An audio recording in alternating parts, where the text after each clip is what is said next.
I'm Angela Kelly Robeck, host of the Empowered Principal Podcast, a part of the Education Podcast Network, just like the show you're listening to now. Shows on the network are individually owned and opinions expressed may not reflect others. Find other education podcasts at edupodcastnetwork.com. You cannot teach what you don't practice. Mm-hmm. And if we're not practicing our own emotional regulations, our own managing of our own relationships, our own self-awareness, we cannot possibly teach it to kids. So I like to think of that as like relieving a little bit of pressure. Take the focus off of your students and put it on yourself. And I think that's the best thing that we can do for ourselves and for our classrooms.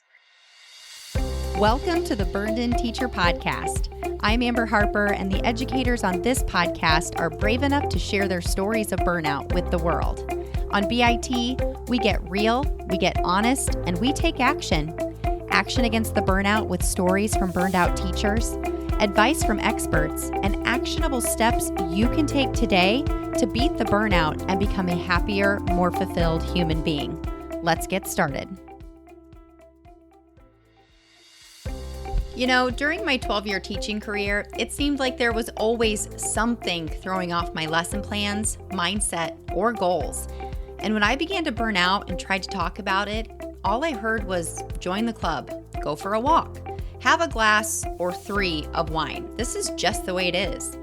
The current challenges you're facing, distance learning, new technologies, higher expectations, discipline issues, a personal crisis, a global pandemic, all of these challenges make your everyday life seem unmanageable. Until now. Teacher burnout has been hacked and the book is here.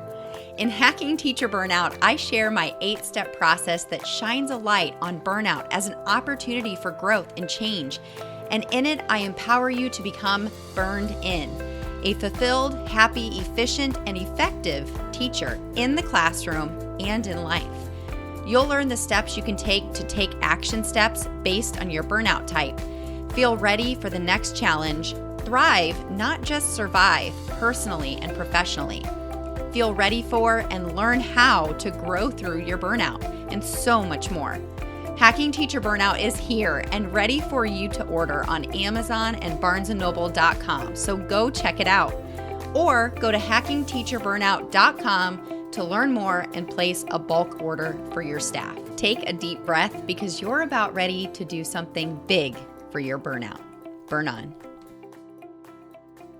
Well, hello there, Burned In Teachers. How you doing? Thank you so much for tuning in to episode 80 of the Burned In Teacher Podcast. Gosh, can you believe episode 80? This is one part burnout and all other parts action, inspiration, and support for teachers dealing with burnout. And the day that this episode airs, we have crossed the 2-year mark of the Burned In Teacher Podcast being a real thing out there in the world. And I'm so extremely grateful to everybody who has been listening, whether this is your first episode that you've ever listened to, or if you've listened to all 80 episodes. I'm so grateful that you're here. Today, I'm going to share with you another interview that I did before the COVID-19 crisis in the United States, before the quarantine. I did this interview at the very end of February of 2020. And I'm so excited to share it with you because it's the perfect episode to follow last week's episode, which was all about rethinking and reframing our everyday challenges. So today I'm going to share with you my interview with Erin and Dave Tashian. They are the Mindful Educators, and I found them on Instagram last spring or last late winter. And I knew that I had to have them on the podcast because they bring to light a lot of things that have been new to me as I've been on my own burned in journey. And in this interview, they're going to share their experiences with teacher burnout in their own lives. They have taught for more than 25 years. Erin, at the point of this interview, was still in the classroom. and Dave was a school counselor. They share in this interview their daily efforts to be more mindful in their own lives and how they're working hard to help other educators to be more mindful as well. They believe in focusing on educators first so that mindful teachers can then help their students to also be more mindful of their daily work. I'm so excited for you to listen. And honestly, if you have heard, all of the buzz around being mindful and focusing on the present moment and checking in with yourself, what I love about this interview is that Erin and Dave are going to share with you their practical experiences with being mindful in their daily personal lives as well as in the classroom. I also want to make sure that you know that they have their own podcast called the Mindful Educators Podcast. They run this podcast together as a married couple, and not only in this interview, but on their podcast, they are just full of energy. They have fun together. They are very real, very vulnerable. And I know you're going to enjoy their podcast if you listen to it on your own. And I know you're going to enjoy this interview. These two are just good people. You can just tell. So without further ado, let's check in on this interview with Erin and Dave Tashian.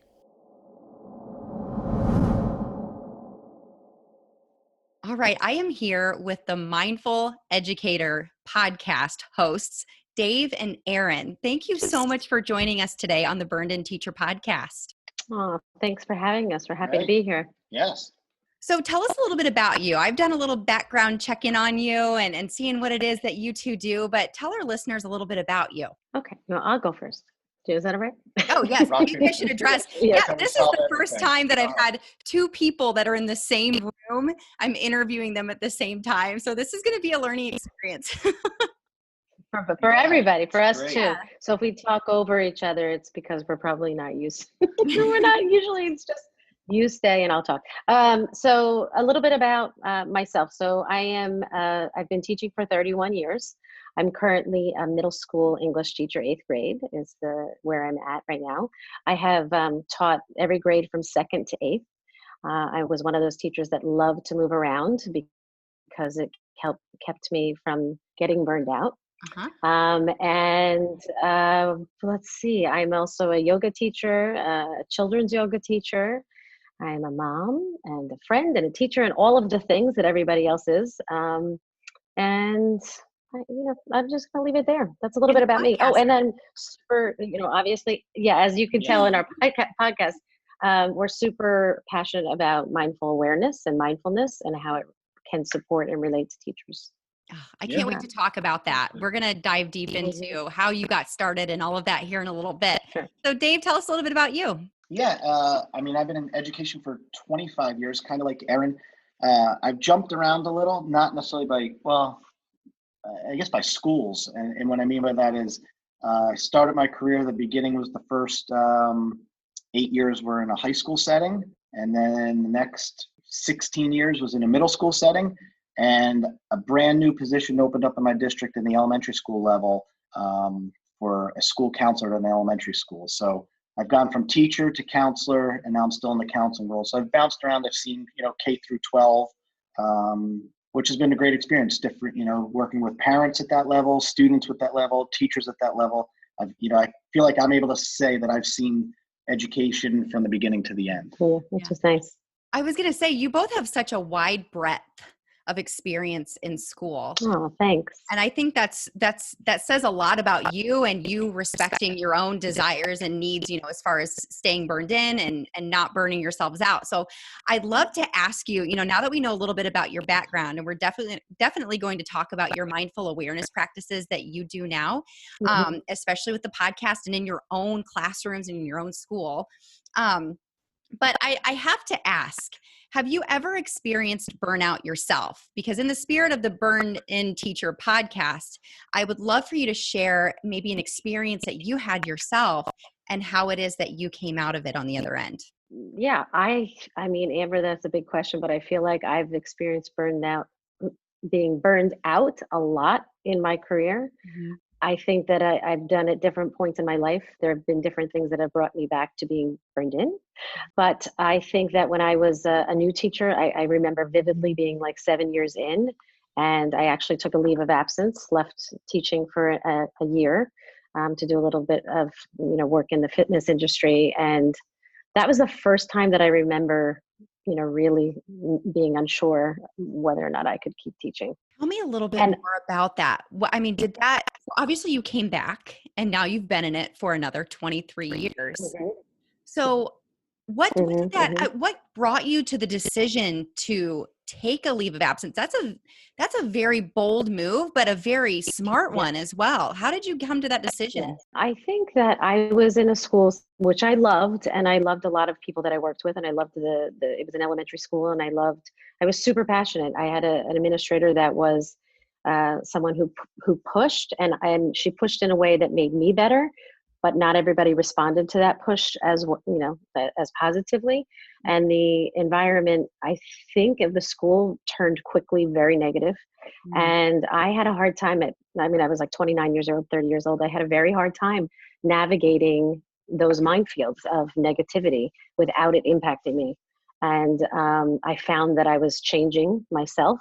And I'm typically a pretty positive glass half full kind of person. And I knew that I was changing and I wasn't feeling the same. I was great in my classroom, but I was just having a hard time managing union relationships, teacher relationships, the relationships with with my administration, and then dealing with my kids and parents. I wasn't able to keep all those balls in the air the way I can now because I have different tools. I was definitely going to connect that. Let me go back to my original question then. What caused you to come back? That's a good question. I think, I miss teaching. I really did. I miss teaching. And I felt that what I was doing at the time was I was doing personal training, and I loved that too. It's a different form of teaching. Mm-hmm. I thought maybe coming back, I was going to find my way into phys ed and maybe go back to school to do that.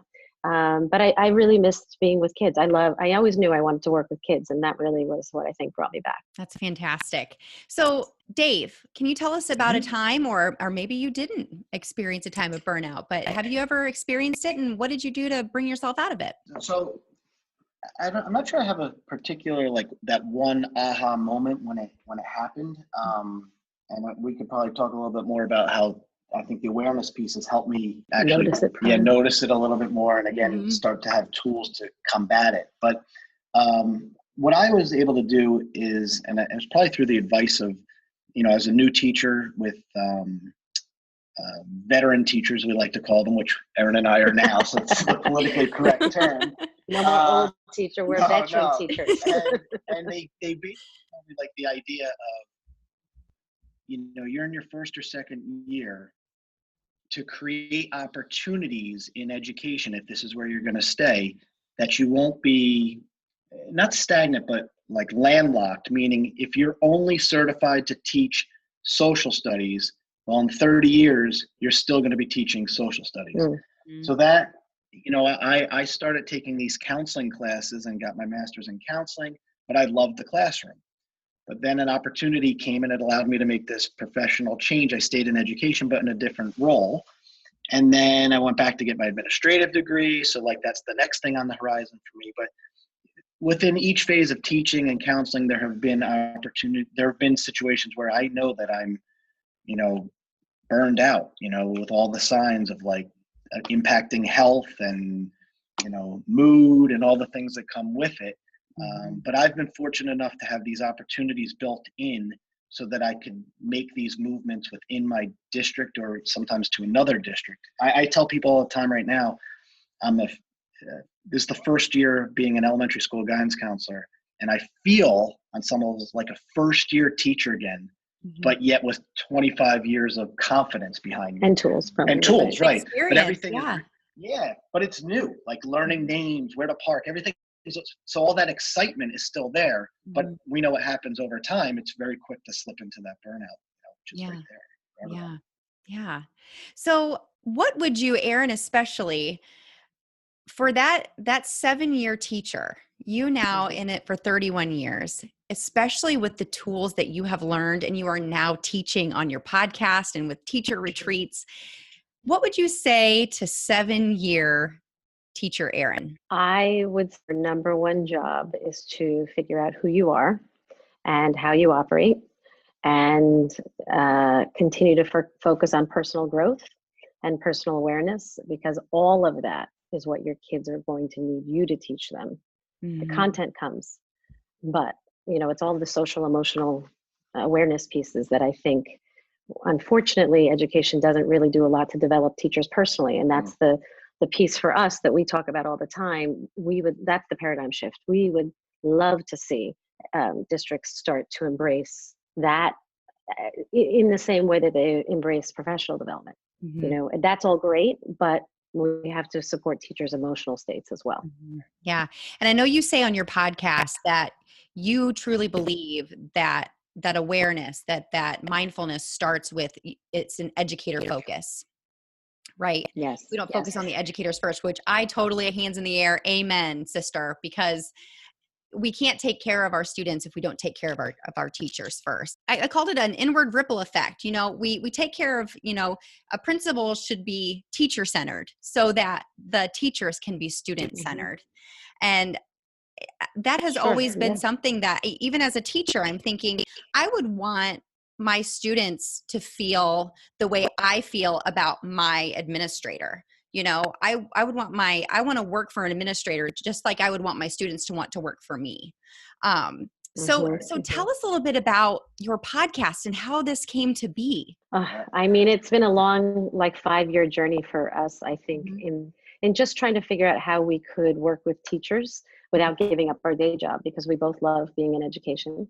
And we started to do, conferences and things like that, and workshops with in other school districts. But the reality is we didn't have the time during the day because we were contracted as teachers. So I don't know, over the summer I just kept saying and the idea was we really just wanted to support teachers with tools that we were kind of learning and trying out. And the podcast, I'm a talker by nature. So I think Dave was kind of like, what do you mean we're going to do a podcast? And I was like, listen, it would be great if we did it together, because we come at it at such different places and with such different understandings, but both with value, I think. And so that was it. We just decided, let's just, take a run for it and try it. And the feedback has been super positive, and just, we're loving it. Yeah, it's a relatively new podcast too. You said it's a 5-year journey, but you started this past fall, correct?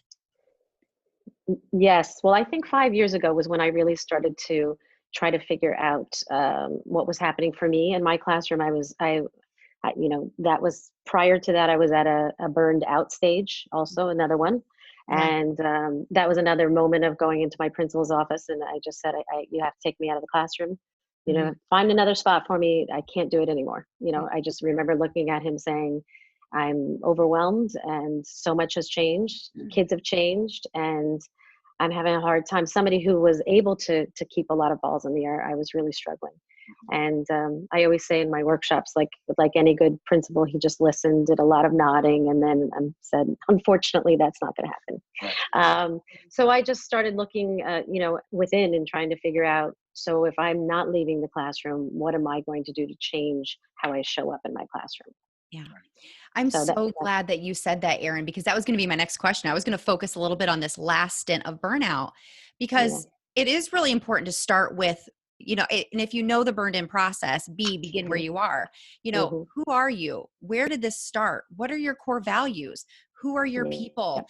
Really asking yourself those questions, but then not just sitting on those answers, but doing something and taking action. So when you were going through that burnout, and Dave, I would love your opinion too on, your perspective on, as she was going through this, what kind of conversations did you start to have? Because another step is, one of the first steps is being vulnerable and talking about it, but seeking solutions, not just venting. So what were some of the action steps that you started to take that brought you here 5 years later? You want me to go? Or Yeah. Well, I think that's the idea, is that a lot of it is really the conversations we were having on our own. And the next, they just kind of evolved into this. Dave needed a little bit of support because he was tired of listening to me. Yeah, exactly. And actually, sometimes we'll say on some of our episodes, it's like we're working through stuff sometimes like for the first time together. Like it's an opportunity for us to like get together and kind of you're in a different state when you're on the mic, I always say, than when you're walking around off the mic. But a lot of our conversations are off the mic as well. And I think the burned out stage, I'll let Erin share a little, but I think it starts as that venting stage, right? Like it's about when everything's wrong, and if this would just change, everything would be better. And it's really easy to get stuck in that. And I know I've been in that spot where it's everybody else.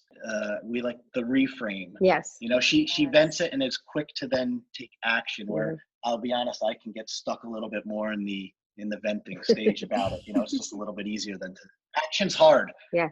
Anybody can vent, but actually change is hard. Well, wouldn't you agree that that's why it's easy to just stop there with the venting, because it's just easier to just spout off and talk about everything that everybody else is doing wrong? That takes total responsibility off of you, right? I mean, it's just easier that way. And Jeff and I are both educators. So my husband's a principal, an elementary school principal, and we actually taught, and this was both wonderful and horrible at the same time. We actually used to teach in the exact same building. So you can imagine. Oh, us too. Oh, you really? So you can relate to this, that there were a lot of non-constructive conversations that we would have at home. Yes. But, it's really easy to slip into the. Yes. Yeah, for sure. So one of the best things for our relationship was whenever he became an assistant principal at another school, and we had that disconnect. We had those, that space between us, which was just really good because we knew each other's business all the time.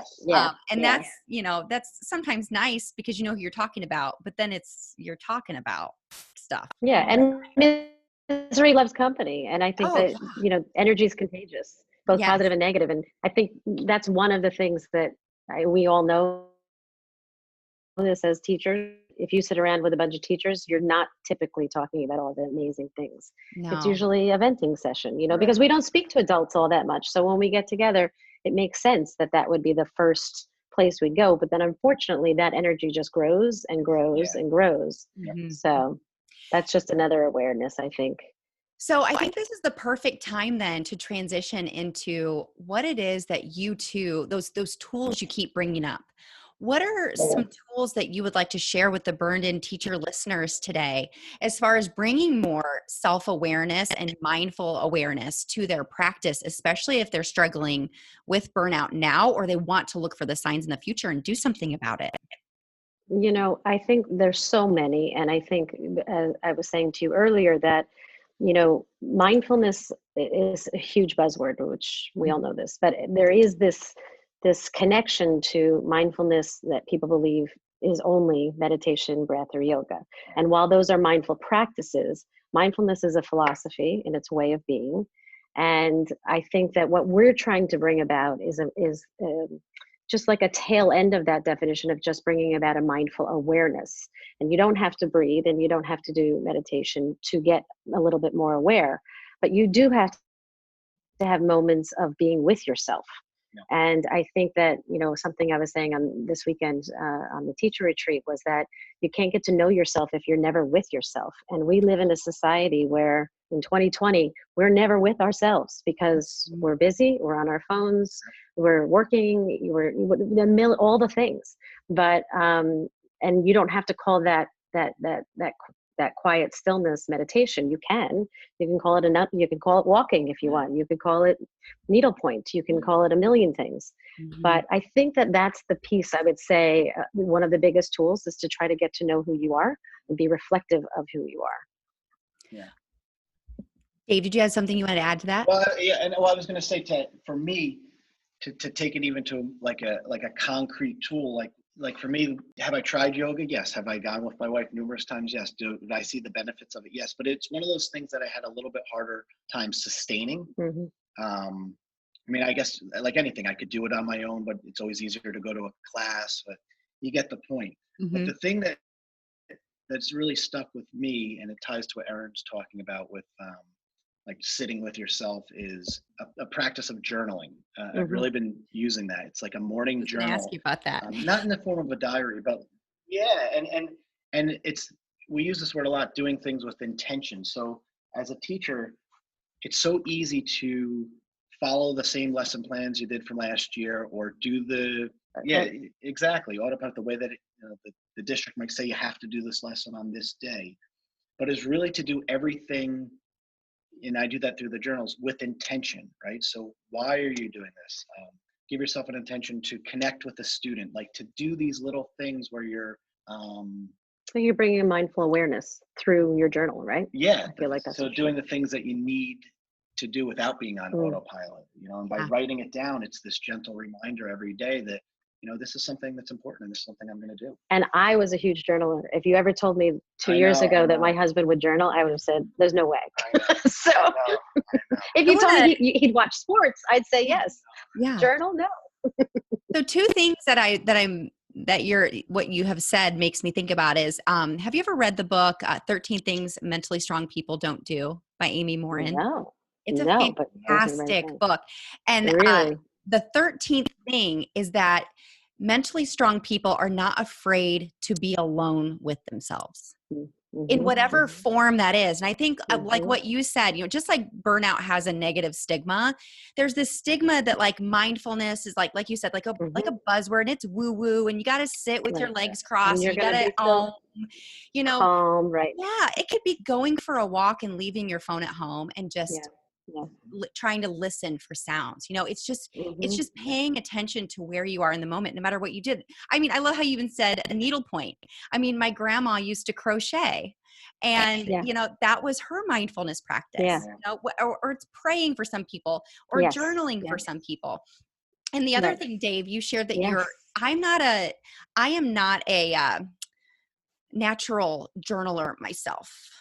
It's hard for me to sit and write, but I love the way that you're doing it. And I know exactly what you're talking about. You're following Rachel Hollis's method, which simplifies it so much. So for those listeners out there that are going, I hate journaling, I don't even want to hear it, I don't want to, feel like I have to write a story every day.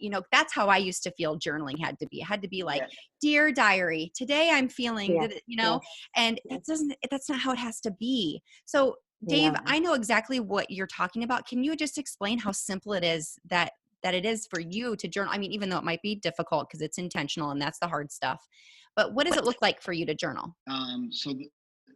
I break it down. The first part is I list 5. It's consistent every day. It's this is Rachel Hollis's, right? That's the one you're doing. Yeah. So it can vary every day, and you just always trying to start your day with just being grateful for something. It could be the simplest thing. And then the next, I list 10 statements in the form of like I am, like they've already happened. Which Erin is a little ahead of me. She's done this one too a little bit. Sometimes she'll yell out, "Guess what I did? I crossed one of the things off my list." Like she reaches some of those. I guess they're goals on some level, but you're stating them as if they already have happened. Right. And sometimes they are professional goals, like, I am a school principal. And other times they're really as simple as I am kind and patient with my children, so that's my reminder. And it helps when you come through the door at the end of a day you'd be surprised that journaling really, just when you're about to get triggered, somehow by writing that every day, you're like, no, I'm patient and I'm kind with my kids. Right. Well, we know our brain. I mean, there's so much now that we know with neuroplasticity that the more you're repeating phrases or thinking in certain ways, the more you're growing those pathways. And I think that's that's the whole science behind all of that. Yeah. Some people call it manifesting. And there's another term for it, auto-suggestion. And now it's called manifesting. Like your phone. Yeah. Right? That auto-suggests or auto-corrects. Yes. I love that idea. That's great. I love that idea. Yeah. So I start the journal with 5 things that I'm grateful for. Great. And those 5 things can change every day. And it could be the simplest thing to something really large, but it's just a nice way to start your day with these positive thoughts. And then the second part is I list 10 things in the forms of like I am statements, so that they're things that I sometimes they're goals, or sometimes they're just behaviors that you want to remind yourself. Want to remind myself to become a part of my life. And it could be simple as I will read for 30 minutes before bed. I'm sorry. I am. Right. Sometimes I even say I've read for. I put one with my children is I'll say I am kind and patient with my children, which is always a gentle reminder when I come through the door. because it's ingrained in my mind a little bit. Statements like that. But one of the things that I really also enjoy, it's kind of like a secondary gain by it, is I've created a time where I now go to work a little bit earlier, and before anyone comes through really the school building, I have this, you can call it stillness, quiet time, where it's just me and my thoughts and really a quiet room. I wish it was forever, but it's really only for about 10 minutes. But it's really impactful to start. I found that starting my day by myself in quiet and writing these things down has like really made my day. Sets the tone. Yeah, it sets the tone, and I can kind of take on anything.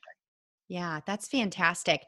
So, speaking of setting the tone for your day, I have two more questions. One of them has to do with your day to day, how you balance all of these things that you're doing. I'm personally curious about that. And the second thing that I'd like to ask you, oh my goodness, you've got to have such a fantastic system, because to do all of these things, to be a mom, to be parents, to be partners, to be podcasters, to be presenters, all of and teachers, and counselors.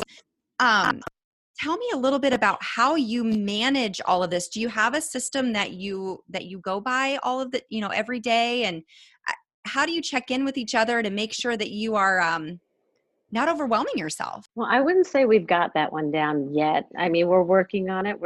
I would say this year has been a huge growing year for both of us. Dave started the new position and the podcast. And to, as you were mentioning earlier with your husband, now we're in separate buildings. Now we know what it's like for people. Like there's more to talk about now. Yeah. Almost, because I don't know anything, so that you could have more to share, right? And there's less time sometimes to connect during the day, even for like a quick minute. We literally don't see each other from 8 to 5 anymore.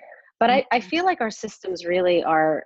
We just keep. Well, we spent a lot of time this year doing a lot, walking and talking, and then that was kind of the precursor to some things that we wanted to discuss on the podcast. So we'd walk and talk, and we were like, one of our podcasts was like, it was called the School Slump, and that really came from, we were walking and I was saying, I just don't feel like I have anything in me right now, and you kept saying, well, let's talk about that, because there's probably other people that feel the same way, and like, what are you going to do to get out of it, and how can you reframe it? So we've been trying to use just those small amounts of time to reconnect. And then just a lot of reflection. I'm a big fan of reflection. Dave will tell you, looking back, and just, every couple of weeks, just reflecting on trying a new system the following week. We've tried a lot of different things. We've tried a lot of systems. Yeah. We haven't really figured out exactly, because, with life and everything, it all changes. Yeah. Every week is very different. But we were just trying to be very intentional about our time. Right. I would say. Yep. And I think we try to communicate on a more regular basis, meaning like, especially before we go to bed, like it's just like, let's reflect on the day, and then let's just make sure everything's in place for tomorrow. Right. Yeah. And sometimes we're living, like all day to day, 24 hours in advance. And then other times we're, setting those long-term goals as well. But having frequent check-ins is helpful. Well, I think you two would probably agree with me that this whole work-life balance is kind of, there's even a book been written about it called Balance is BS, right? Because it really is what needs the most attention, and I'm going to give it the attention that it deserves, and then I'll be able to pull back and give more attention to this other thing that needs my attention as well. So tell us also, how, speaking of balancing all these things, you two just led your first retreat for educators. Tell us a little bit about it. I've seen the images on Instagram. It looked like such a fantastically well-planned weekend away, but it also looked like you just filled the cups of so many educators. Oh, it was, the idea was we were both going to be there. But what happened was we filled up so quickly, we felt so blessed, but it was all females. And so we decided that it would make more sense for Dave to stay home and man the fort at home. And then you wanted to come, and you were like, let me just be the lackey, the one that's running things around, not for any particular reason, but at that moment, it just made sense to do it like that. But it was, when I tell you, Amber, it was like blew my mind that, well, the collective idea that when you bring educators together, they just want to connect. And I underestimated the power of connection. I knew, of course, they would love the space. We were out in the Hamptons at a beautiful home, and there was a yoga studio on property. And I knew that we had planned a lot of great things for the weekend, but it was almost like not needed, because these women from 27 to 55 just bonded in a way that I just could not have imagined. So I felt so fortunate, and ended up being a great weekend. And we just booked the time for October. We're going to do another one in October. So we'll be putting that out soon, advertising that soon. But it just was awesome. And people were leaving feeling cared for, which was my number one thing. I wanted teachers to feel cared for, because that's the thing that I think is missing in education. Oh my gosh. And it's so funny. So for a second there, while you were talking about they just want connection, I felt like I was listening to Brene Brown talk. Oh, yeah. Because we just want empathy. We just want that connection. We just want people to listen. And even if they don't completely understand where we're coming from, that they say, I hear you. Mm-hmm. And that's why I started this Yeah. podcast, is because I wanted to flip the conversation. I wanted to say, you are heard, and burnout doesn't have to be something that you're ashamed of. You can talk about it, but we have to talk about it in a proactive way. This is what I'm struggling with. Right. What are my You did next that very well. steps? Yeah. Yeah. And that's what really drew me to you two and your podcast, because you're offering the tools. You're offering free tools. It's just you. It's talking about yourself, your own awareness of how you're feeling, and paying respect to it, instead of being like, I don't have time to feel this way, or I don't have time to pay attention to this, because it's going to rear its ugly head sometime. And let me tell you from experience, you keep shoving down those feelings that you're having, you're going to do and say things in a very public way that are not proactive, not helpful. Serve you. And it's not going to serve you. Yeah. And then you'll feel shame and all the guilt and everything and else embarrassed. with it. Yeah. For sure. And that was one thing I felt like I was noticing a lot this weekend, because when you put a lot of women educators in one place, I was hearing a lot of like, well, I'm not sure if this is right, but this is how I feel. And I'm not sure if this is right, but this is how I feel. And this one might think I'm wrong. And at one point I chimed into the conversation, and I said, I would love to rethink that feelings they're not right or wrong. They are. And we're here to just listen to how you feel. They just are. And then, we've been doing a lot of studying and learning about emotions through Mark Brackett's work. I'm not sure if you're familiar with him. He wrote Permission to Feel. Yes. Okay, so check him out. Well, he's going to be on our podcast, actually. So. Oh my gosh, but that's a teaser. But fantastic. He's done a lot of work at Yale in the area of emotional intelligence and awareness. And I think for teachers, to understand that themselves before they even begin to try to bring it to their classroom is so valuable. Yeah. Well, what you're talking about is what's called committed impulse. So it's that there are no bad feelings. There are no good feelings. They just, you're just feeling. They are. It's what you do with the feeling. Right? Yeah. Like sometimes fear, for example, could be looked at as a bad feeling, but it can actually be really good. Fear is innate in us because it keeps us safe. For sure. So it's just, and anger can be good too, because anger could motivate you. There's a lot of, it's just, but I think it's interesting. And I guess I just didn't notice it because I've never been around, that many people talking about kind of some deeper things, that they were all trying to figure out what was right and what was wrong. And I said, as teachers, I feel like our brains are so tied into assessing that we look at things as right or wrong all the time. Yeah. And they're just sometimes not, they just are. Yeah. And that acceptance, I think, brings so much freedom on the other side if we can just wrap our brain around it. I love it so much. I cannot wait to see where this retreat goes, in October. I'm sure it's going to continue. You have to come out. I might. Keep me posted. I will. I'm not kidding. I will. I'm not kidding either. Okay, awesome. All right. So as we wrap up, is there anything else that you'd like to share with the listeners of the podcast today? I just always want to leave. Do you want to go? No. I hate jumping in on him. Sometimes I feel like I do a lot because I get passionate, but I just, the phrase that comes up a lot that I just want to keep reminding people is, you cannot teach what you don't practice. And if we're not practicing our own emotional regulations, our own managing of our own relationships, our own self-awareness, we cannot possibly teach it to kids. So I like to think of that as like relieving a little bit of pressure. Take the focus off of your students and put it on yourself. And I think that's the best thing that we can do for ourselves and for our classrooms. So keep thinking that you can't teach what you don't practice. So turn inward. And I think the only piece that I would add to that is, I think probably to, I guess, echo what the message you're sharing through your podcast is, burnout's real, right? It is real. I mean, we see it in other people much easier than we see it in ourselves. But just like with emotions, if you feel it and you can be aware and recognize it, I think what we're all saying go here through your is steps. that you can, there are steps and there's tools and there's ways to get out of it. But no shame that it's real, right? And just accept it, feel it, be with it, and then what are you going to do with it? Right? And there's a lot of positive things you can do to work your way out of it.